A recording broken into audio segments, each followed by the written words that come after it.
state to intervene. All right, so I might end up cutting this short. I think it is entirely negligent for any of us up here to encourage a lawsuit against myself, because I am a taxpayer of this county, and that'll be me paying for that lawsuit and anyone else that's a property owner paying property taxes. So Commissioner Gilbert, respectfully, and Vice Chair, respectfully, I think it is entirely negligent to encourage anyone to sue this county, whether it is a philosophical, ideological, personal, or not, whatever it is. You just, I think it's completely, Senator Garcia, you're not one to question. I mean, you are not one to correct I mean, out of everyone up here, that was, I'm not gonna say what the word is, but I just, look, I think as I continue recognizing the rest of you, be mindful that we are not encouraging anyone to sue themselves if they're property owners, because this is, I mean, it's just completely negligent to say that. I understand the sentiment behind it. I understand that that might be a recourse for us to then turn around and get the state to intervene. But we are not encouraging that to be the case at all. That is not a policy of this board. That is not where we are going with this. Sure.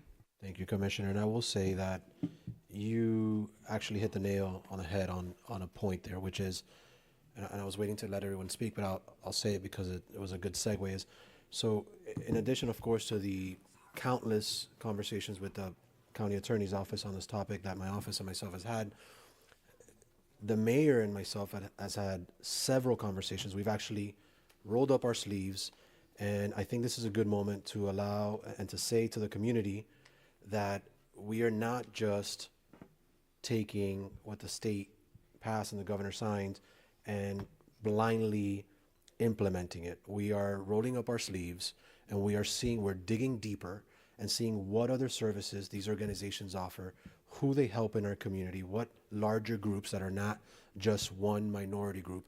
We're not trying to circumvent the law. We're not trying to find a loophole, but we are trying to dig deeper and see what broader service do these organizations help fund and support in the entire community, not just in a minority portion of it, in order to make sure that we can maintain some of these services. The mayor has been an advocate of that since this was even a discussion prior to it being signed by the governor.